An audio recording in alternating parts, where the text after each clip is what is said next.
Hey there, I'm Neil. My pronouns are he, him, and I'm the host of my new podcast, Pause and Rewind.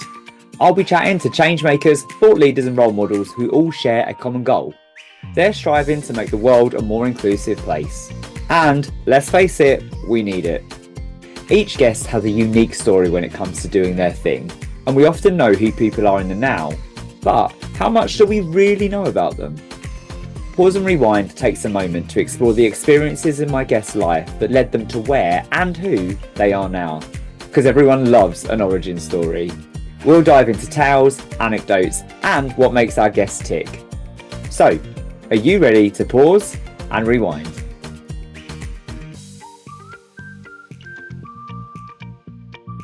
Hey there, and welcome to this episode of Pause and Rewind, where I am chatting to the amazing Aisha Shaibu-Lenoir. Aisha is the director of The Common Press, London's queer intersectional bookshop, cafe, and event space. It is a space that provides a sanctuary for London's LGBTQ plus community.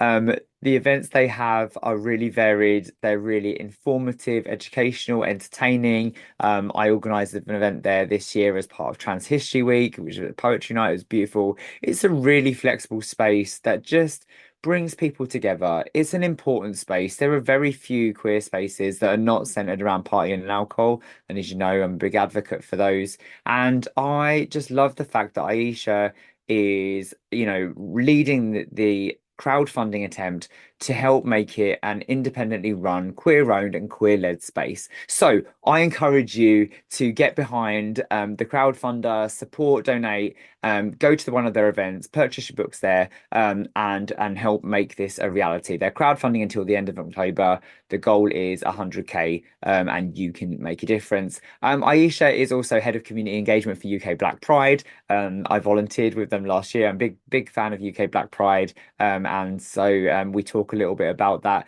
as well as Moonlight Experiences, which Aisha is the founder of. But it's really exciting to hear about our origin story. I've known Aisha for a couple of years, and I loved getting to know her more through this conversation, through growing up in Nigeria, through to coming to the UK as a teen, and finding herself and doing so in, a real pace of her own. This is a great conversation. Enjoy it. Let me know what you think. Cheers.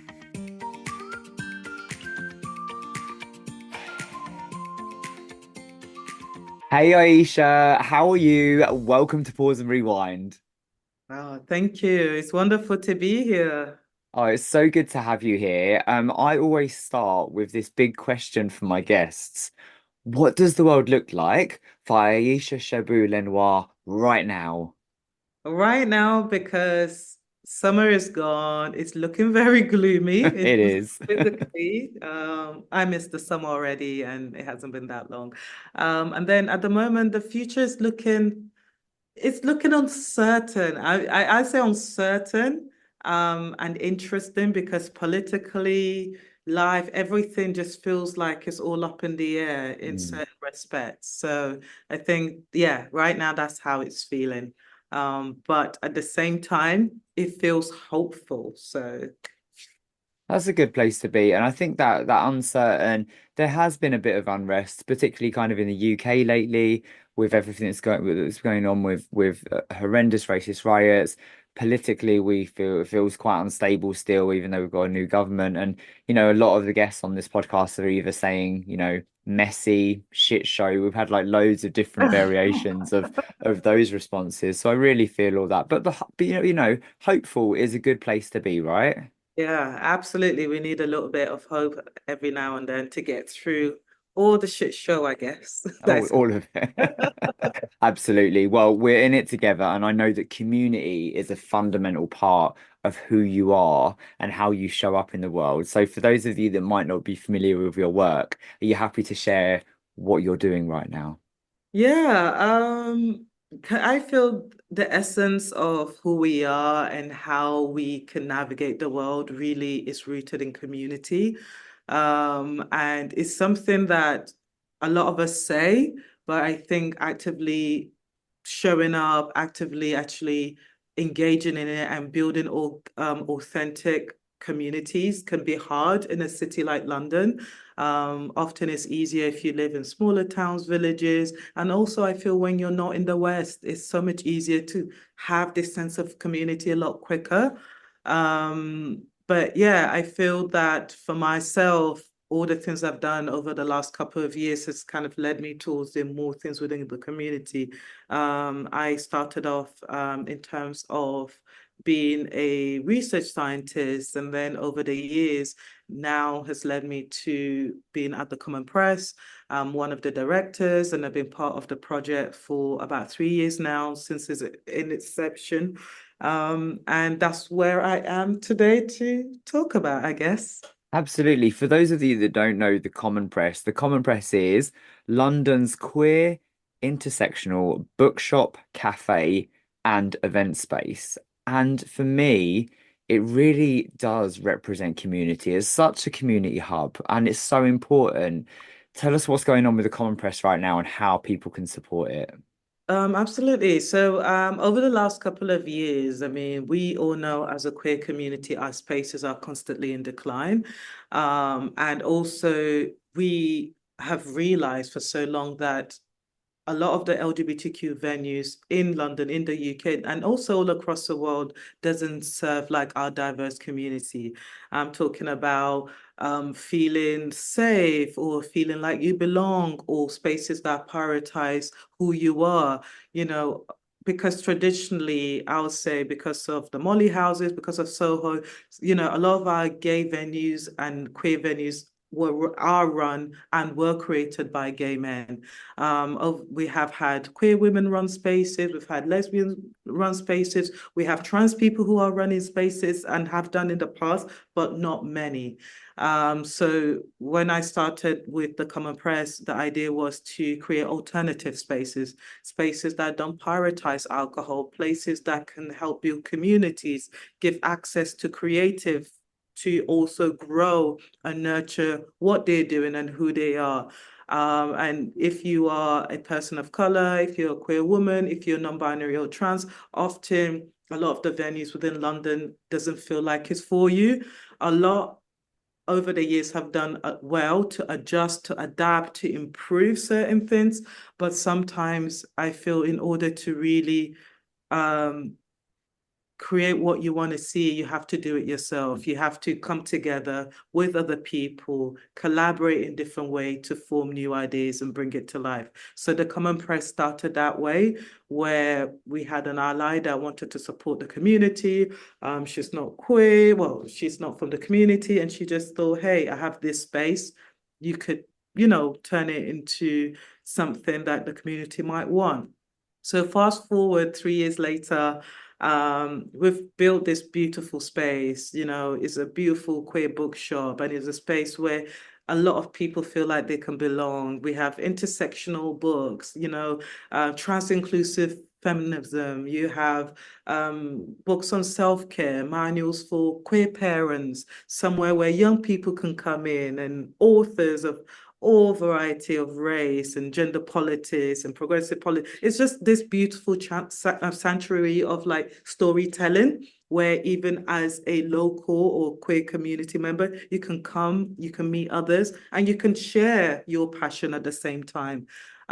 So right now we've gone independent from our investors and the people we started off with, because again, it's very difficult to always feel like you have to justify your existence, justify the spaces. So we are now separated, and we're able to, we want to be able to operate ourselves independently. We've become a CIC, which means that we're able to also have access to grants.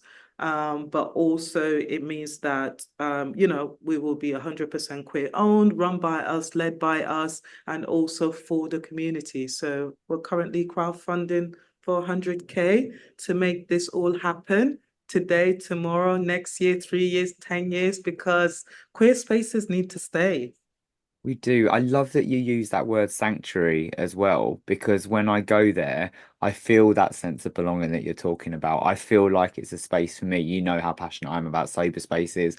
And for me, I just love that it just brings something so different to Yeah. the capital. There is nothing quite like it. And it's not just the books that are intersectional, the events are intersectional. You know, my first event there was part of Trans History Week, which was amazing. And then I was there the week after another research-led project. And recently for, you know, a book conversation with the wonderful Raga, who was the first guest on the podcast. And yeah, it's just there's something for everyone. Yeah, yeah, that is what it's about. It's about feeling represented, seeing yourself in spaces where you don't normally, and also a space for learning and coming together. Um, the community sometimes feels very fragmented. And whilst we want to make sure that we protect spaces that are for a particular group of people, you want to have spaces that prioritize Black people and people of color. You want to have spaces that prioritize trans people. You want to have these spaces where sometimes it's needed and those need to be protected, but also it feels like over the years we've lost a sense or somewhere where we can come together, where we can support each other, learn from each other, be able to provide ideas and inspirations.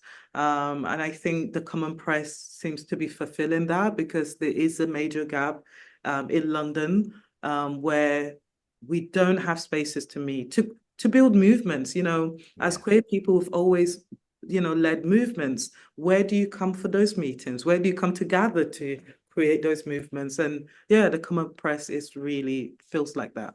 Well, long live the Common Press. People, if you have been to the Common Press or not, please do donate to the crowdfunder. I'm going to pop the link in the show notes and it's on my socials as well, in my stories and in Aisha's as well. So please do donate to the Common Press. It is a fantastic venue and get yourself down there if you haven't already. It took me too long and now I'm gonna regular visitor. Um, Aisha, there's so much more we can talk about before we dive into your origin story. UK Black Pride has just had its 19th year. Wasn't it phenomenal? Like, it was amazing. Yeah, it was absolutely beautiful. I mean, we every year we say, "Oh, that was the best event," but honestly, there was something about this year that was spectacular and just so beautiful.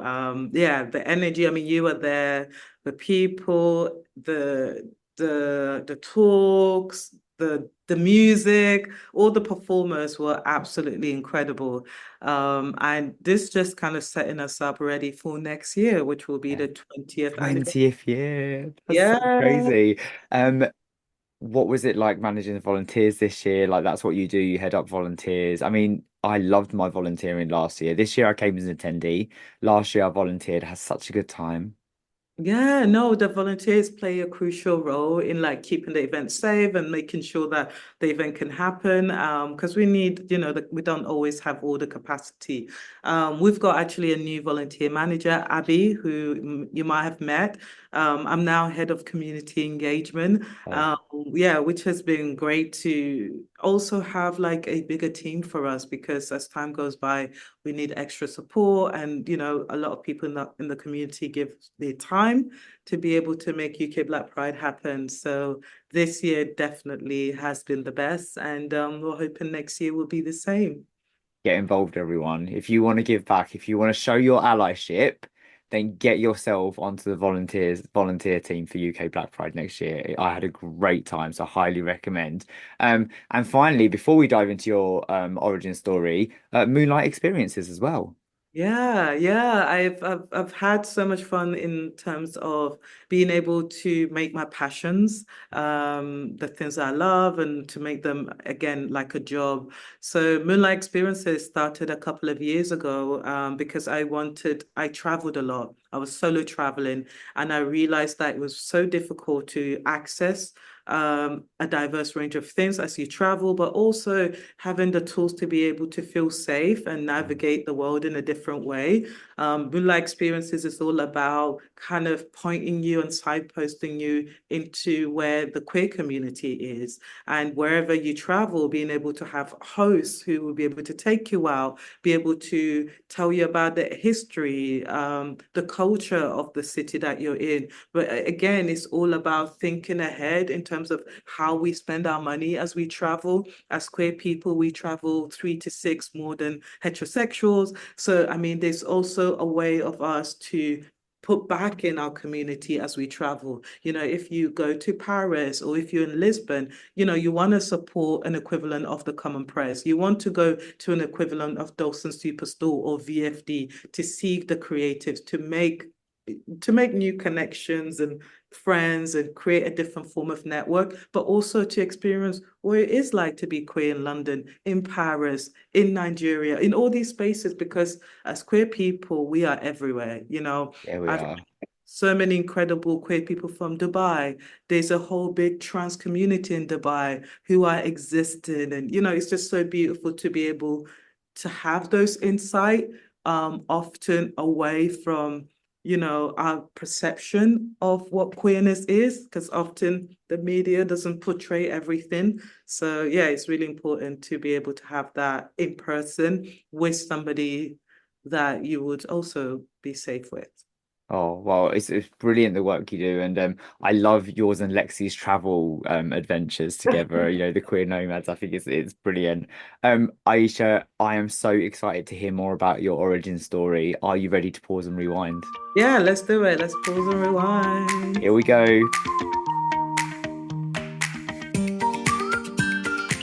Take me back. Tell me all about little Aisha. Oh, wow. Okay. If we go all the way back. So I was born in London, but from the age of 1, I moved to Nigeria, to a place called Jos, which is slightly north of Nigeria. And it's very similar, believe it or not, to the UK. Often rains, can be a bit dull, but it's very green and it's quite beautiful actually. So I grew up there because, like many immigrants, my mum moved to the UK, and she came predominantly during the time where the government was encouraging loads of doctors and nurses to come to the UK to work. So she was one of those people because she was a nurse. So she came to the UK, and then shortly after she had me, she just thought, I can't have a child and work, and I've just moved to a new place. So I moved to Nigeria to stay with my auntie, her sister, and my grandma. So actually, my life really started there. Um, yeah, it's which was a whole completely different world to obviously being in the UK and London. That sounds amazing. What were you like as a kid? I was very shy. I didn't like talking to anybody, and now I talk to everybody, and I can't not talk. But yeah, I was very shy, and I loved living in Nigeria when I was younger because again, you have your family around you. There's this whole big sense of community. The fact that my mum worked in the UK really helped because it meant that we had enough to be able to like look after me over there. And then a couple of years later, my sister joined me. So both of us were in Nigeria. And to be fair, I thought life was great. You know, got to play football when I wanted. My family are Muslim. So, you know, you have to go to Arabic school, celebrate Ramadan, Eid. It's just, you know, it became my world and all that I knew at that particular time. What are perhaps some of your favorite earliest memories? You mentioned like running around playing football whenever you want, or maybe even the best anecdotes that you've heard about yourself. I would say some of the things that I loved has always been being around everybody. So my grandmother had a big house, and again, like during Ramadan or during the summer when it got really hot, everybody would just come out of their rooms, bring out their mattress or bring out like something to lie down on and just sleep outside. But you do this with all your friends, your family, your uncles, and it's just like a big slumber party, but everybody is invited.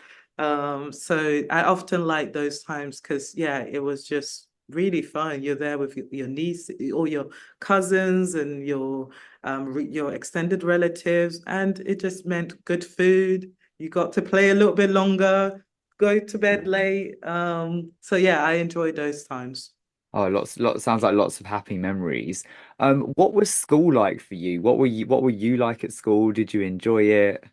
Yeah, I always got along well in school. I was quite academic, so it meant that actually I was okay.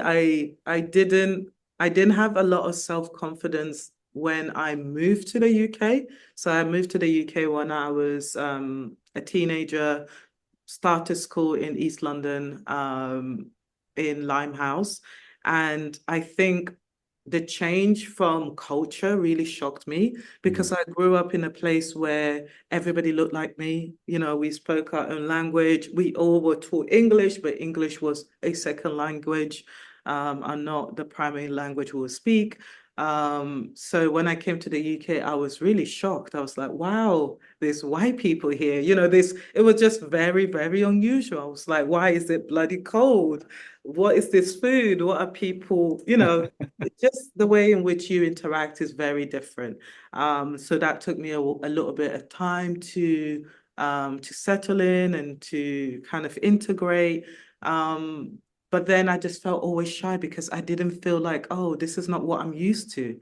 And when Mm. you're put in a place that you're not used to, sometimes you just kind of, retreat into your shell. And that's what happened for so many years until I started doing sports. So I was really athletic. So that helped, sports, doing well, competing, winning things. You get to become a little bit more popular.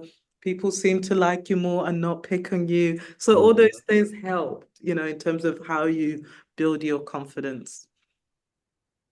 Was it, it must have been quite a massive culture shock. Did you have much support around you to help you kind of adapt and to integrate? No, because what's so interesting is being, I guess, coming from somewhere else, coming from an African country to the UK, there's always certain perception of what somebody should sound like, Mm. how intelligent they are, what they know or don't know. There's almost this assumption that perhaps we know less or we're Yeah. not as smart or the system over there isn't great, so therefore we are behind in certain ways, but actually it's not the case. And I think a lot of the other a lot of the other children didn't meet somebody like me, and even the Black kids weren't. They didn't know. They were like, "Oh, we know we're all Black, but she's African. She's different. I'm not like that," because you know they assumed I wasn't born in the UK. And I think obviously now a lot of things to do with media, is to do with lack of representation. I mean, fast forward to 2024, everybody listens to Afro beats now. Back in the day, that wasn't as popular. If you went to like an insert day wearing like your African attire, all the kids will laugh at you. Now it's something that people love to wear, love to appreciate or appropriate. Like it's become this kind of trend, whereas back in the day it wasn't. You would stand out if you were like going listening to Afro beats and going, hey, do you know this song? Because clearly they don't. But now things have been commercialized, so life has changed in that respect. But it was difficult because I didn't understand why other Black people couldn't relate to me. And Mm. this is to do with obviously the system here in the UK, how history is being taught as well, about our roots, where you are from, colonialism. I mean, the education I got in Nigeria is very different to what they teach in the UK system. So yeah, I mean, I only understood this as I grew older to see actually the things I had over there. A lot of the young people and the kids did not have it here in the UK. And only over the last few years that we're starting to see, because part of my family are Ghanaian as well. So I'm Nigerian Ghanaian. And, you see now a lot of Black Americans want to go to Ghana. There's this homecoming, there's more and more visibility. Of course, social media, people kind of sharing their stories about the continent, that people are starting to understand there's more beyond the UK, and there's more going on in African countries than what is constantly shown, which is poverty, which is of course exists, which is corruption, wars. All of these things are true, but again, all of these things are true in the US as well, Of or a lot course. of places across the world, in the UK, in Ireland. All of these things exist, but we don't often get this romantic version of African countries than we do, let's say, in Europe. In Italy, you think of Italy and you're like, oh, wow, isn't it beautiful? Isn't it romantic? And often that narrative hasn't been shaped or given for us to form about African countries. So certain people often think it's less than or there's not as much. But yeah, anybody who understands the world will realize that's not the case. Of course. It misses, but that those narrow viewpoints and understanding, you lose so much of the rich culture that exists in countries all around the world, particularly in Africa, and the joy and the traditions and the color and just everything about it. Did you have some of that kind of like cultural joy in your home life, or was it yeah? Yeah, luckily, yeah, food, also celebrations, yeah, doing a range of celebrations, being able to go to other family members to do the same. We would go to loads of African parties and loads of weddings and all of these things that you're able to still have. Again, brings me back to that whole sense of community, Mm. teaching of culture, but not everybody does that. Learning your language at home and being able to speak it. What about your teenage years? I'd love to hear about those. For many of us, it's quite a formative time. Changes in our bodies, for us queer people, certain realizations that we're different. Those realizations can come a lot sooner as well. First heartbreak. No. What do your teenage years look like? My teenage years was here in the UK. They were fine. I mean, I realized I was queer quite earlier on, Okay. when I was a teenager. And then I had a crush on one of my teachers, my PE teacher. It always happens, I guess. And then from there, We've had a couple of crushes on on teachers on the podcast. People have yeah, shared. Yeah. yeah, I'm one of those. And then in college, I went through a whole experimental stage.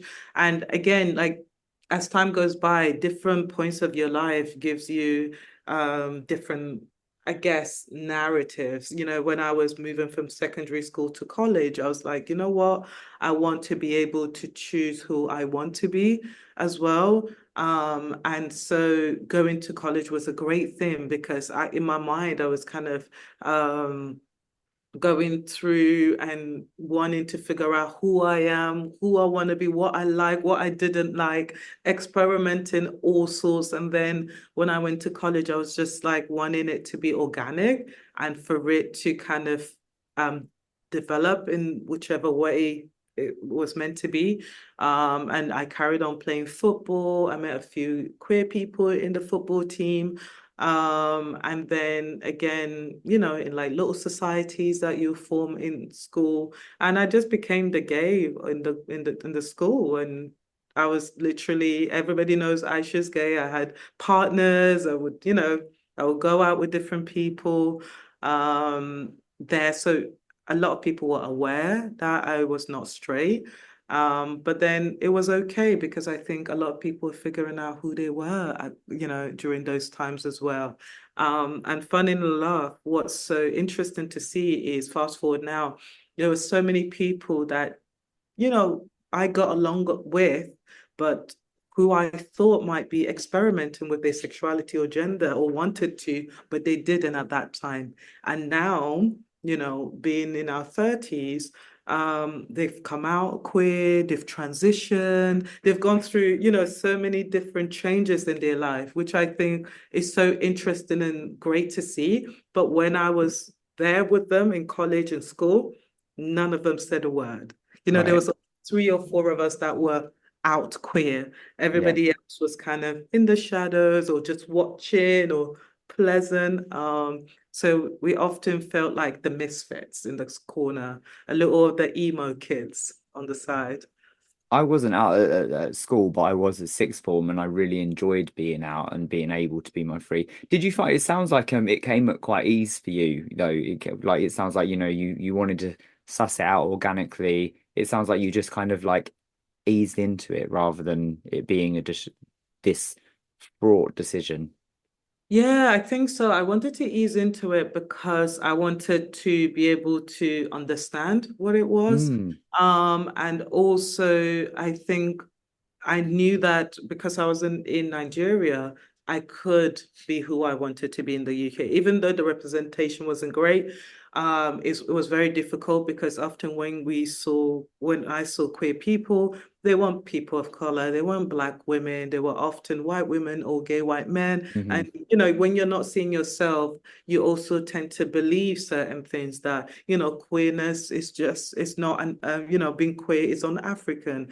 Black people are not meant to be queer, only white people are. These are the things that, in society I was growing up hearing. And, this goes back to, again, education and having books and literature to be able to uncover who you are. Somewhere like the Common Press would have just like changed the entire course of how my life would have been, because I would have been able to read about Black queer women like myself. I would have been able to listen and hear stories about people who are different or who don't quite fit in. And you had to figure that out yourself. And I had to just do that in a slower way, in a way that I guess, as teenagers, it can be challenging. At that time, you have so many hormones and so many Yeah. things happening in your life that it does feel difficult. You're like, this is the end of the world. How do I even become a gay person or queer person if the representation isn't there? Um, but Yeah. yeah, I feel that because we don't get that education in schools, whether in Nigeria or here, or even this notion of the fact that queerness existed in African countries, there are places, there are tribes where they would actually not name their kid when they're born. They wait to see the type of spirit that they have. So they don't as then if you have like a bit more masculine or feminine energy, they would like wait to assign you by energy rather than your physiology. So understanding, that people can be more trans or they can also be non-binary. There was all that understanding of the fact that women were marrying other women back in the day and men would get married to men. Um, but all of this history, all of these stories, we never got, it was never shared, and the internet wasn't what it was today, where you could research them. Yeah. Um, There's so many great shows and documentaries, and as we mentioned earlier, the first Trans History Week was a real eye-opener in bringing this education to kind of people on the masses. And there's lots of conversations around decolonizing queerness now, where we understand that it's existed across cultures and continents for centuries. Absolutely. It really has. And it's such a shame we haven't been able to share that a lot, but Yeah, I think that's changing. There's different platforms, places I'd that say, we are archiving, sharing this information, because it's so important to realize that whoever you are, you're not alone. yeah. A lot of it is education that all of us as queer people needed, but particularly when there's a real lack of representation. I'd love to go back to your career ambitions, because you mentioned at the beginning that you were in kind of like research and scientific research. What did you think you wanted to do, like when you were at school? What did that typical question? What did you want to do when you grew up? Yeah, so I really enjoyed science, particularly chemistry, and I was actually quite good at it. So it kind of felt like a no-brainer because I was good at it.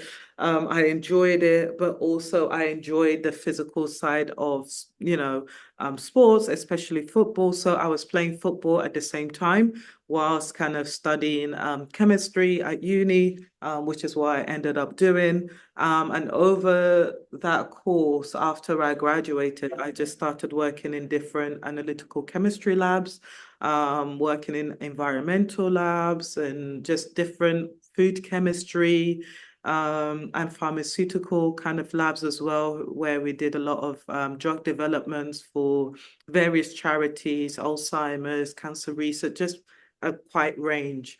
But I was missing the element of, I guess, community, and also the science industry is not as inclusive as it should be, just like many industries, but particularly it was very, male dominated, and there wasn't as inclusive.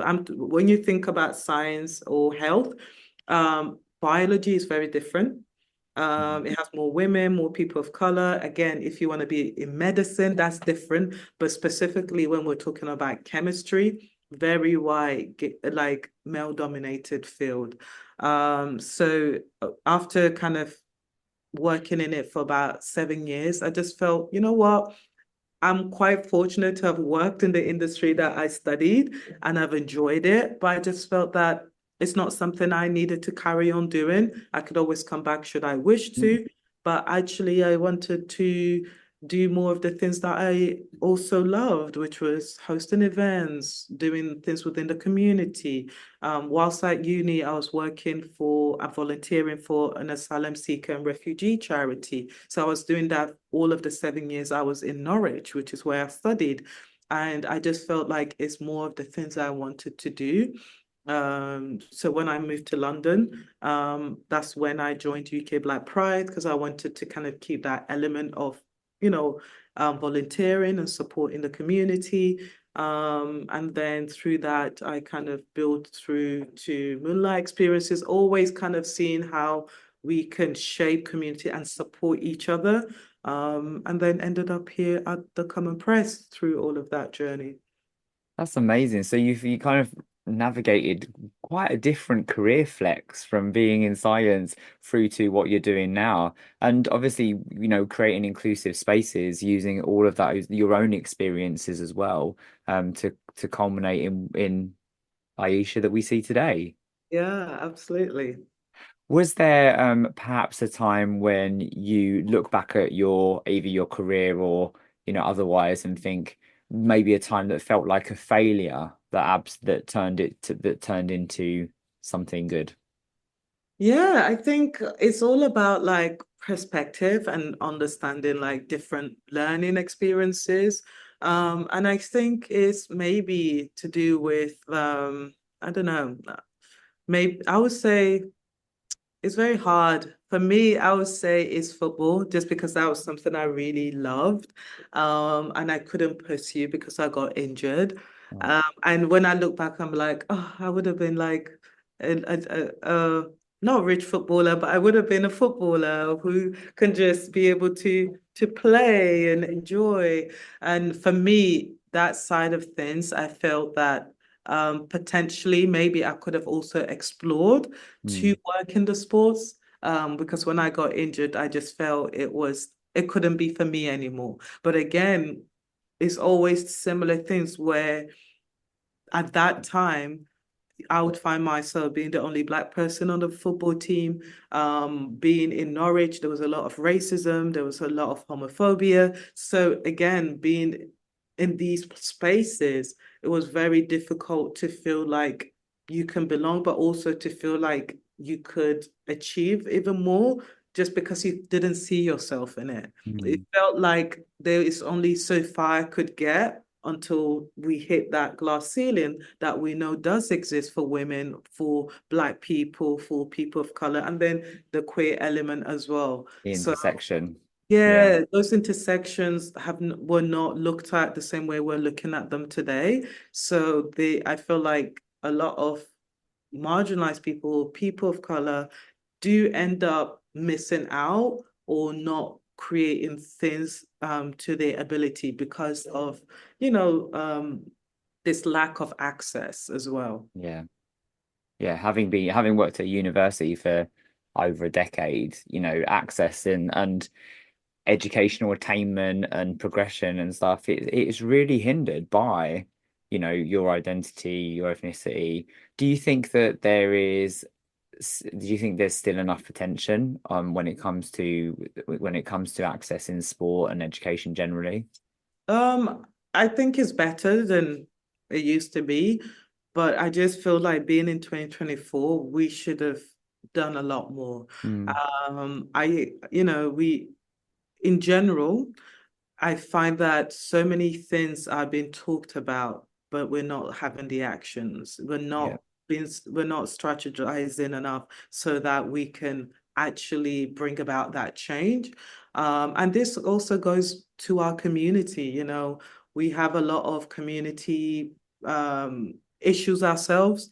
We speak about prides, we speak about boycotts, we speak about counseling people. There's a lot of in community fighting, and also for us, access to space, wanting to have more representation in different things within our communities.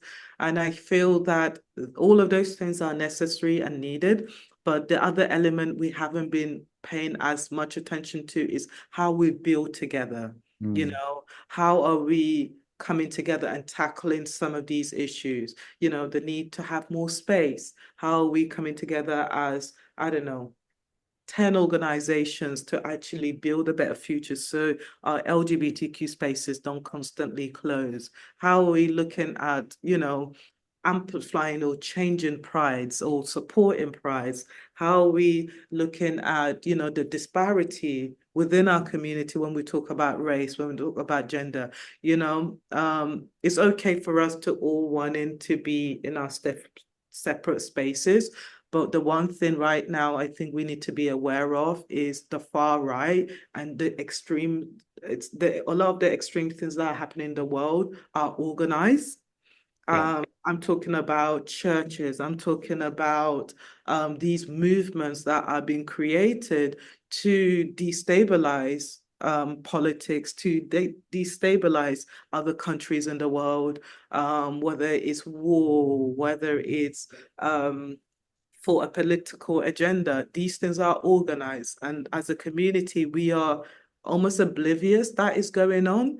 And it's maybe the case that, it's very difficult for everything to be everyone, to be everything at once, but we need to perhaps set part of, we need to set aside a group of people or to put things in place to also think about those things. And I only say that because I'm also part of Give Out, which pulls in money and donations um, together and distributes it across the world to LGBTQ organizations. And this helps with legal aid. This helps with emergency if queer people need to be taken out of areas that have political unrest or wars. They were taking queer people out of Ukraine.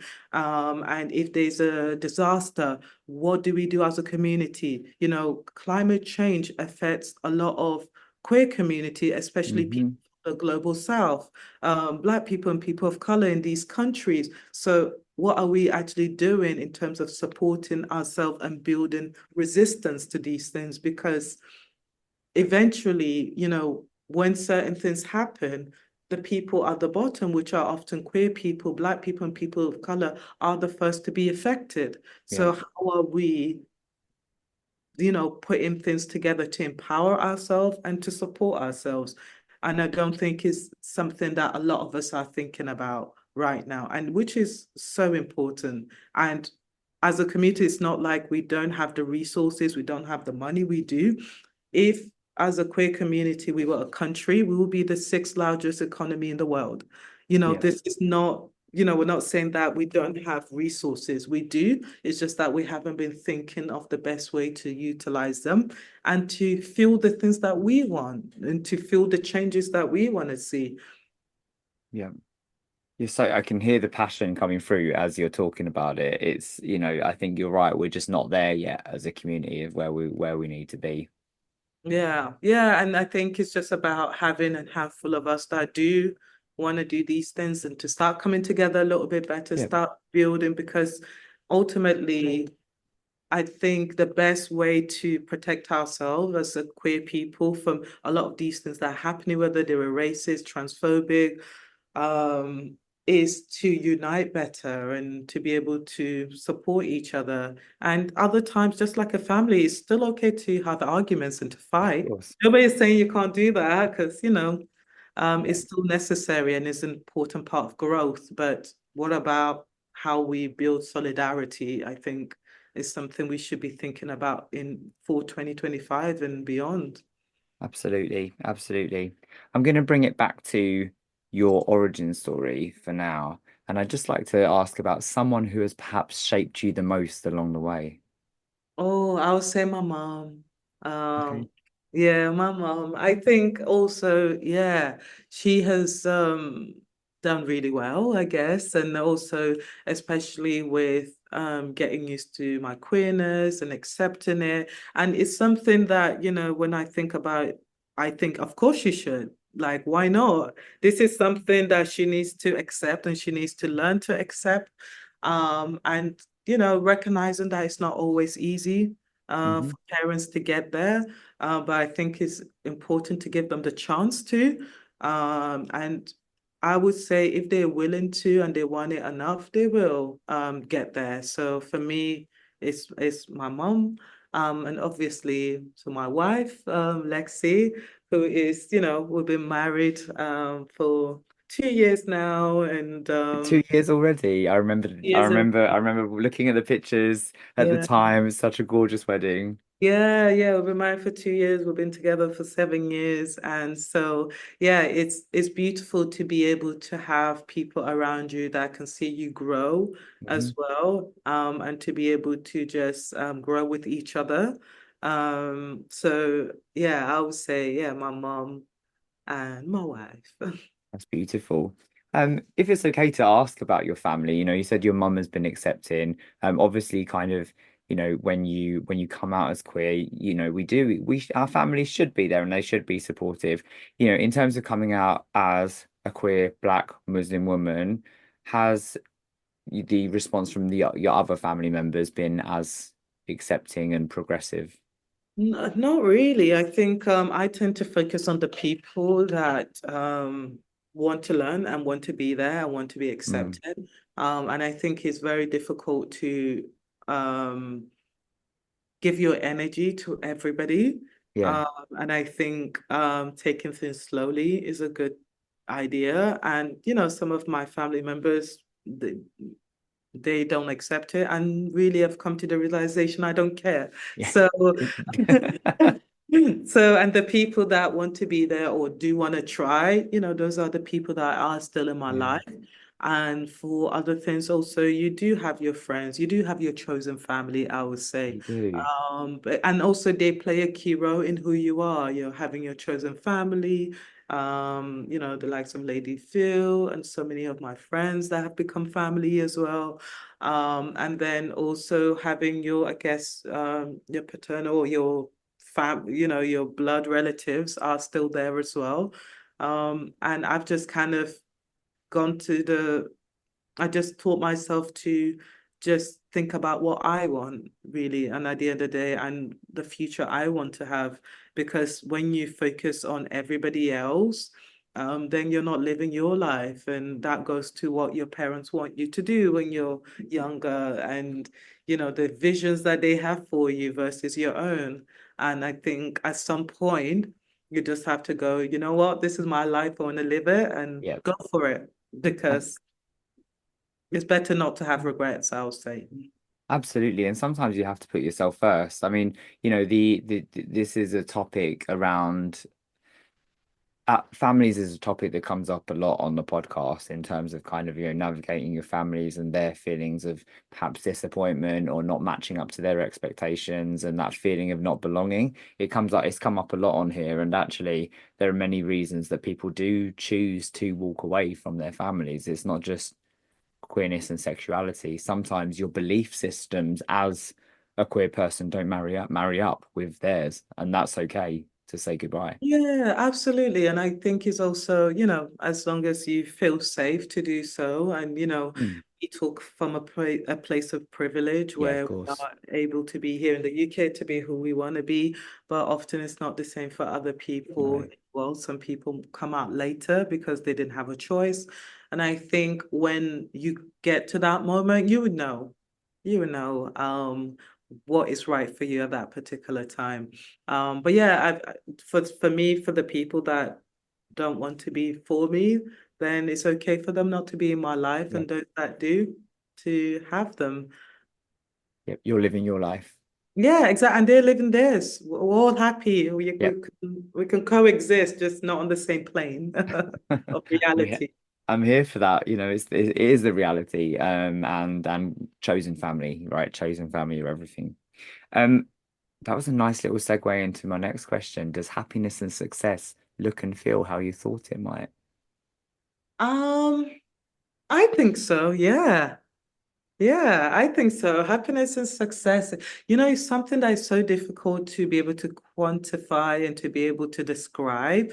Mm, But I think often people equate happiness to money, and yeah, that is obviously very useful because money can give you a lot of happiness in a certain respect. And I think for me is the people around you. I think play a big part in your happiness because you can have all the things you thought you want, but if you don't have people to share it with, and also really authentic friends and family or partners, then what is it all for? I find that you can only have or enjoy certain things to a certain extent before it loses its magic. And when you're surrounded by your family, that magic tends to stay a lot longer. So you have this constant feel of happiness. But again, I guess maybe it's the energy you surround yourself with. yeah, So I often feel quite happy because of the people that I surround myself with, meeting so many people in the space, doing different community projects and coming together. That is all good energy. So I find myself in bursts of happiness at different times during the week. And then the success, I guess, is, getting up and doing it all again love because it. it's still around. So yeah, I never thought about it looking this way, but it feels like success and happiness is more like this feeling, including not having to worry about money, which is can be nice as well. Absolutely, of course. It sounds like there's a lot of little Aisha coming through in the sense of kind of like, having lots of people around and having that community and the fun and the togetherness. Yeah. Love it. Final question for this segment is, looking back, what are you most proud of to date? I'm most proud of today. I think getting through uni, because uni can be really difficult, Mm, and not for everybody. So getting through uni, being able to work in different industries and just having experience in the science industry because it teaches you so much to be quite analytical, and methodical in different ways. And then for me right now is getting married. That makes me feel very proud. Proud in the sense of, the fact that I've followed my heart and I've found somebody for me, and that's quite an achievement.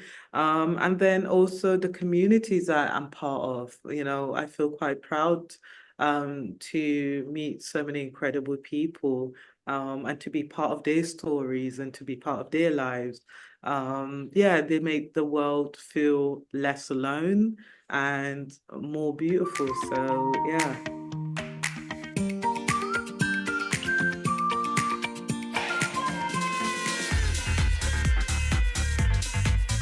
The House of Happiness is London's ultimate sober clubbing extravaganza. We're led and delivered but created for all, whether teetotal, sober curious, or just taking a booze snooze. We love a day rave, and on a Saturday afternoon you can expect banging house tunes, DJs on decks, dancers on podiums, and a fully stocked alcohol-free bar. Flamboyant, bold, with a glitter station to boot. We're all about safe, inclusive fun, and we even have a pre-meet so that you can make new sober buddies before you hit the dance floor. Grab your tickets from Instagram now at House of Happiness Official, and we'll see you on the dance floor.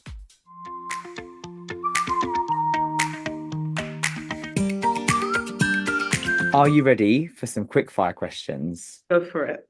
Okay, what album, book, or movie has had a lasting impact on you?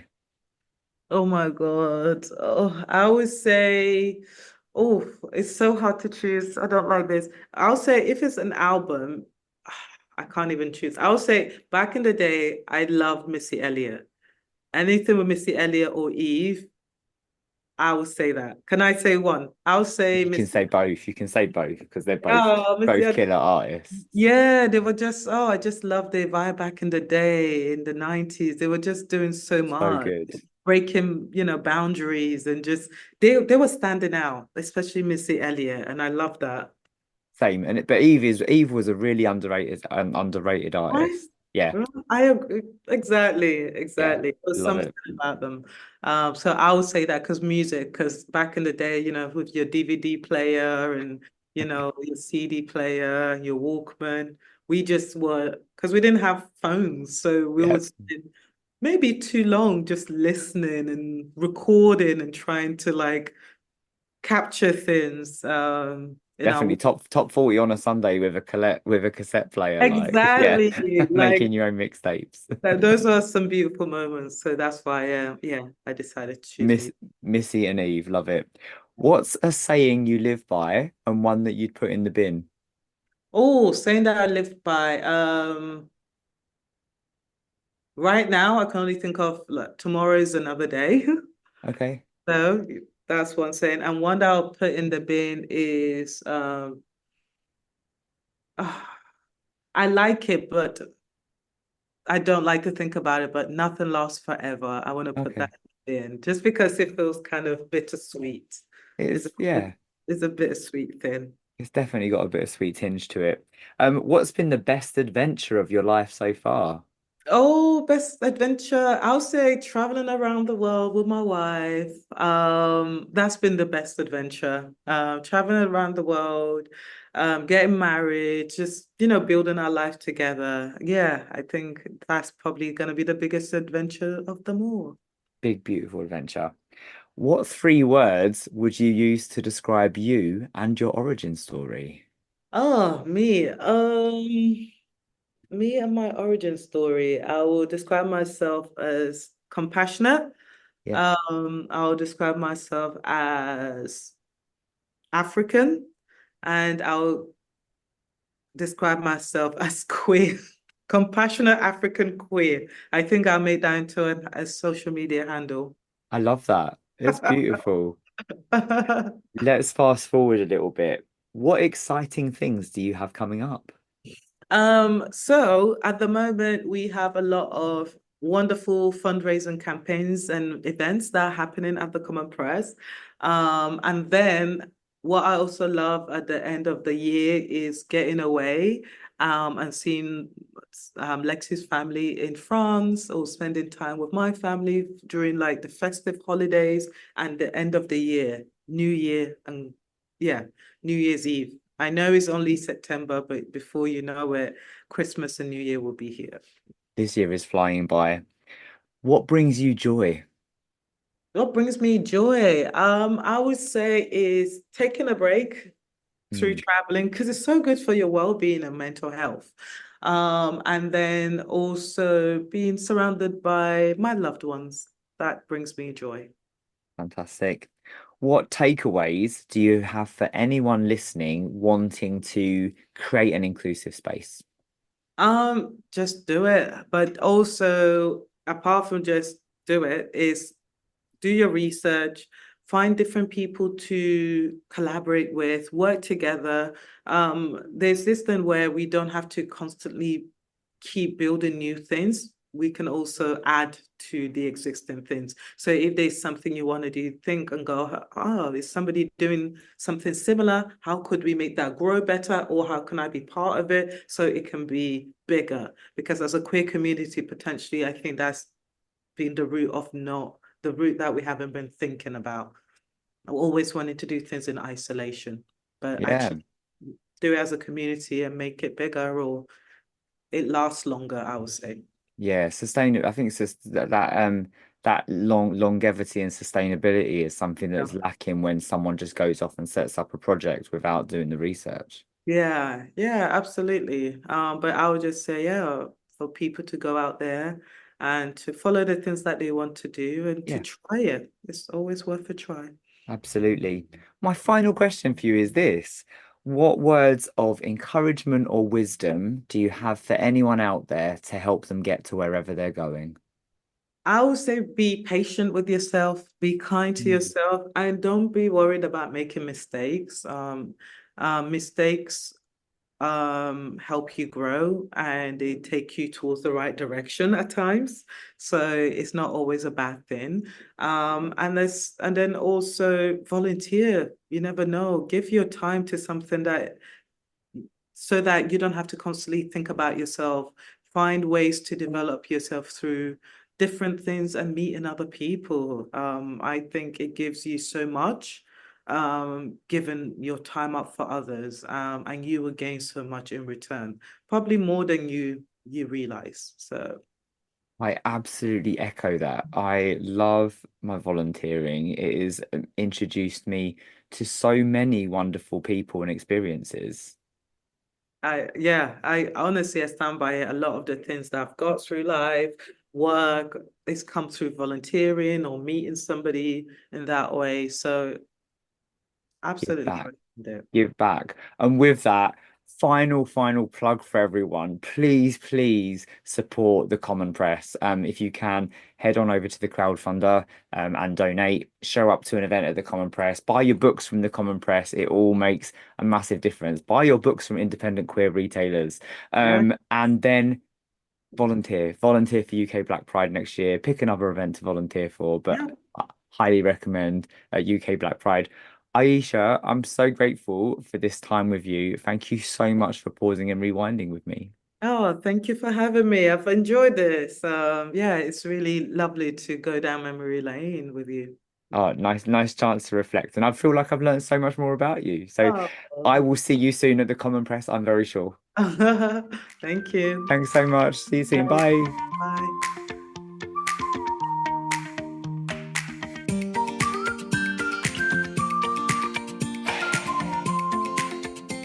Thank you so much, Aisha, for taking time out to pause and rewind with me.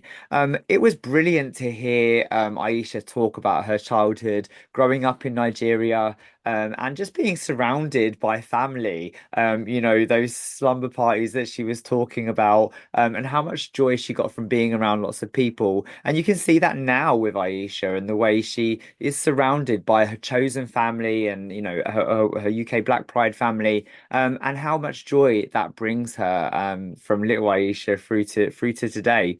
And influences what she's doing, with the Common Press and providing a space that brings people together and being part of their story as well. There's something really beautiful in that. And Aisha uses the three words compassionate African queer to describe her story, and that compassion really shines through. But there was a real pride when Aisha shared those words, as there was when she talked about her love of volunteering and all the richness that has brought to her life. And I definitely echo that as someone that is an advocate of volunteering. Just do it, because you never know who you're going to meet. You never know what impact you're going to have. It was really fascinating to hear Aisha talk about her former career, in scientific research, working across, food and drug development, pharmaceuticals. Yeah, and then that flex to doing what she's doing now and how she's wound up at the Common Press. And obviously, so beautiful hearing Aisha talking about her life with Lexi.